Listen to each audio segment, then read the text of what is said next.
How's it going, y'all? Welcome to my channel, Babylon Bell.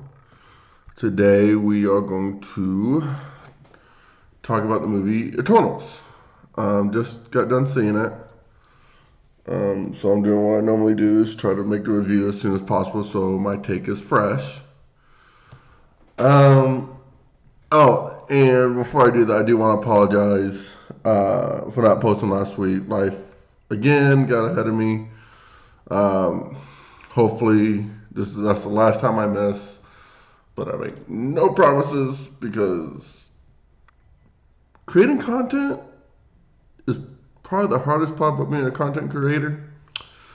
So, anyways, let's talk about Eternals. I'm gonna try to do this without any spoilers, and we'll see how it goes. It may not go well. Um, so Eternals. It was a Marvel movie. Um, I don't feel like the credits really showed what it was supposed to be about, but it's hard to talk about what it's about without spoilers. Um, again, I'm gonna try to avoid spoilers. I have been told that I might get more views and my videos may be a little better if I actually stayed away from spoilers. So we're gonna try that out. Um, on that note, again, it was a Marvel movie. It had its funny moments. It had some more serious moments that were sometimes cut away by funny moments. Marvel style.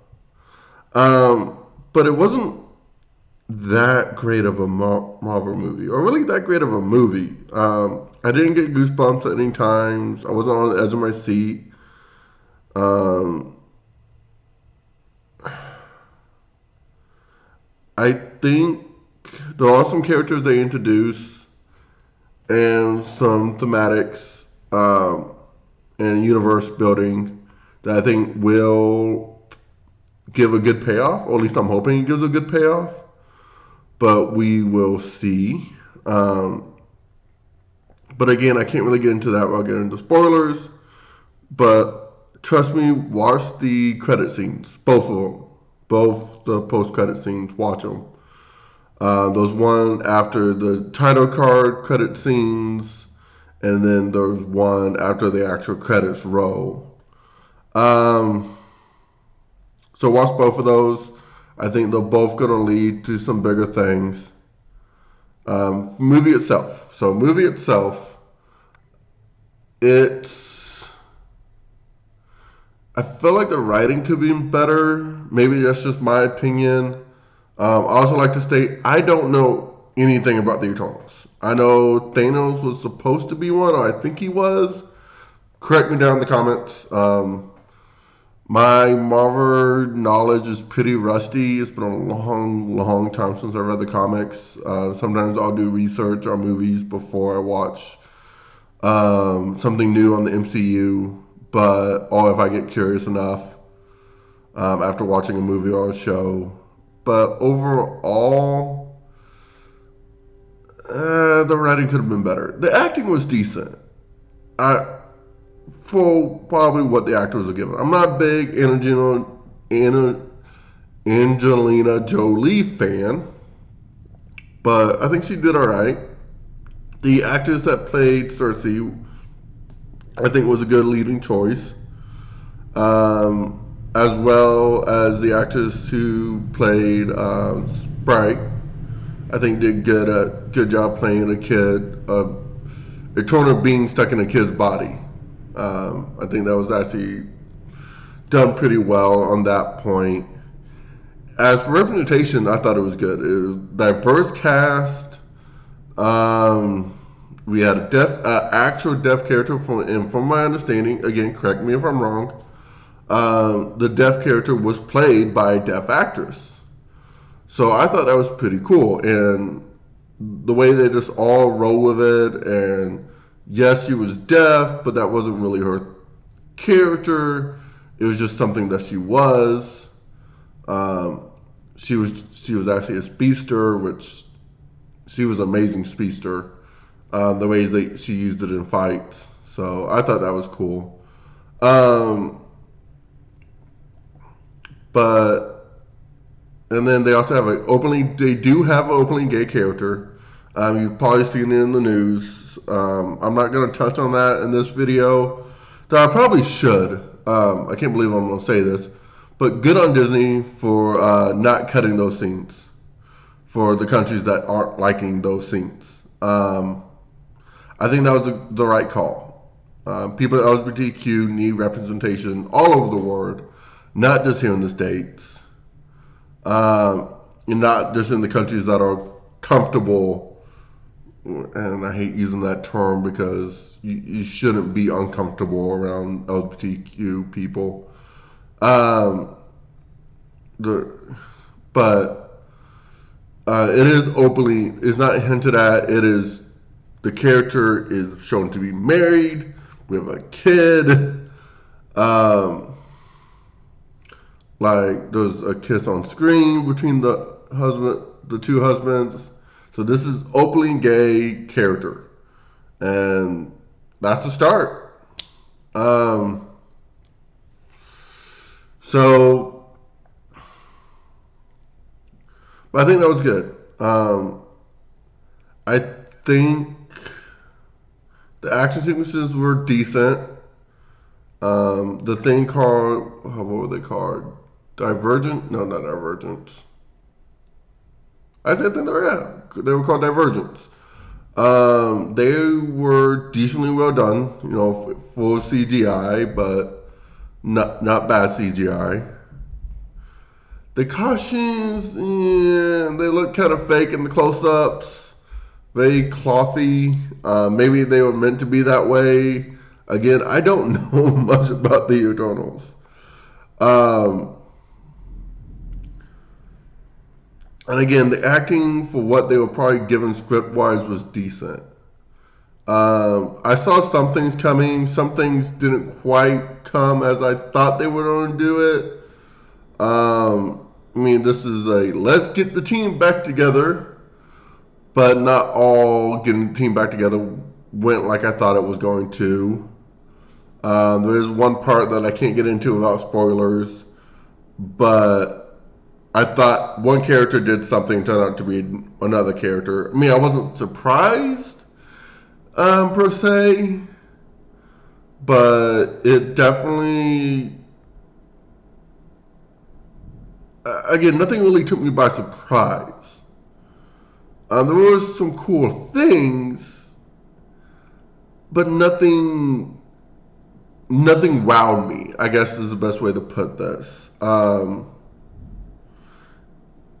There just wasn't anything that's really wowed me like some other Marvel movies have done. I guess a good representation would be like Thor: Dark World. Again, not the most terrible movie, though there are some people in the Marvel fan base that would disagree. But it wasn't a wow movie. Like, wow, you don't walk out of the theater going, wow, that was awesome. Did you see this? Did you see that? The only really wow part was the end credit scenes. And that's just because, again, I felt like it was building up to something. Same thing with the very last scene in the movie. I felt like it's building up to something. So it's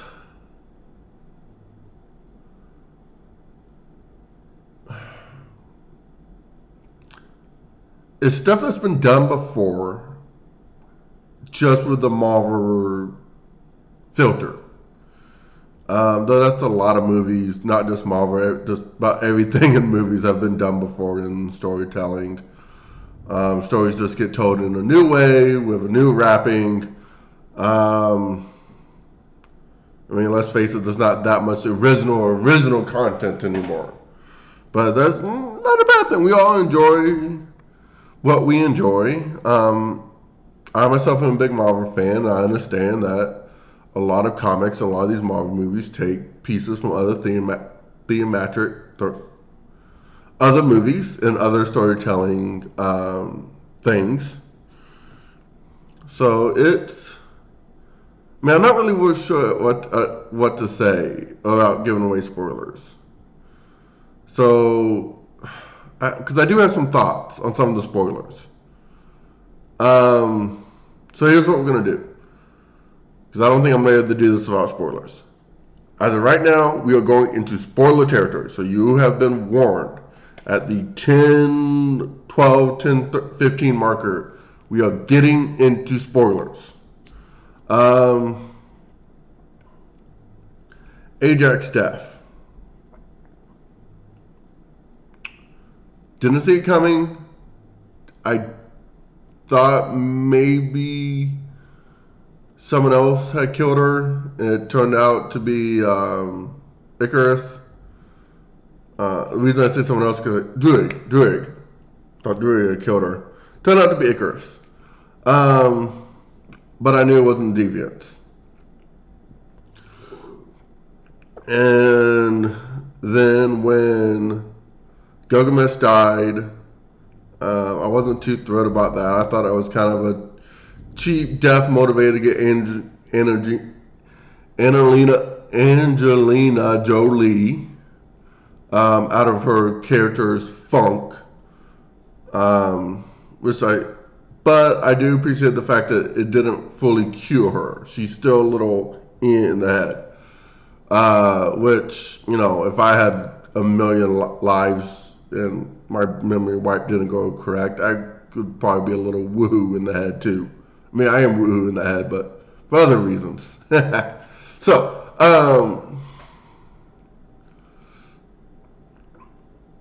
see if I can keep the spoilers short. That way people jump around, maybe you won't get to it too much.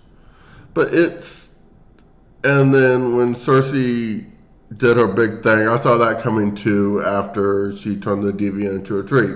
Like, I knew it was going to be her that defeated Tiamat, I think was the name of the Celestial that's supposed to be born. And that's the thing I think one of the cool things leading up is, I think it's leading up. I think we have three things going on in Marvel, and some of them are going to be connected. I think we got the Kryze war coming, possibly. A Celestial war coming, possibly. And I know we have something to do with Blade and the Black Knight, just because of the after credit scenes. And I am highly curious about how they pull this off.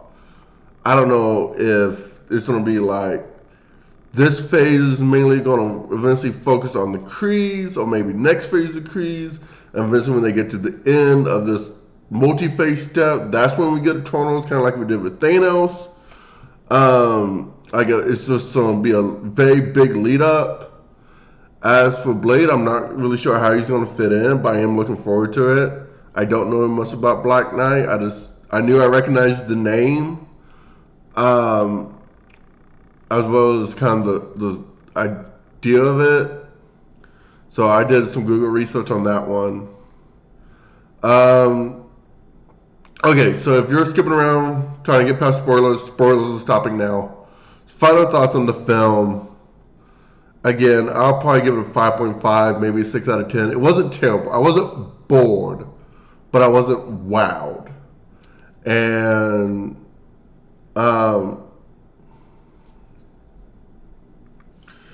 but it's not a terrible film. If you're a Marvel fan, I suggest go see it, because I think it sets up some things that'll be important later on. But I don't think this isn't going to be one of Marvel's top films for the MCU. But it wasn't a terrible film. That's about my opinion on it. It's okay. MCU is great, but not every film of theirs is going to be off the charts amazing. Just isn't going to happen. But yeah, so that's my thoughts on the Eternals. Go see it. If you liked how this video was, like and subscribe. If you have any suggestions, before I really did no spoilers whatsoever, or if you like the fact that I did spoilers for one section, let me know. I'm still working this out. And again, feel free to leave comments if I got anything wrong. If you have a different opinion, but please be nice. I don't feel like dealing with trolls or dumbass haters. Yeah. Just like and subscribe and leave a comment below.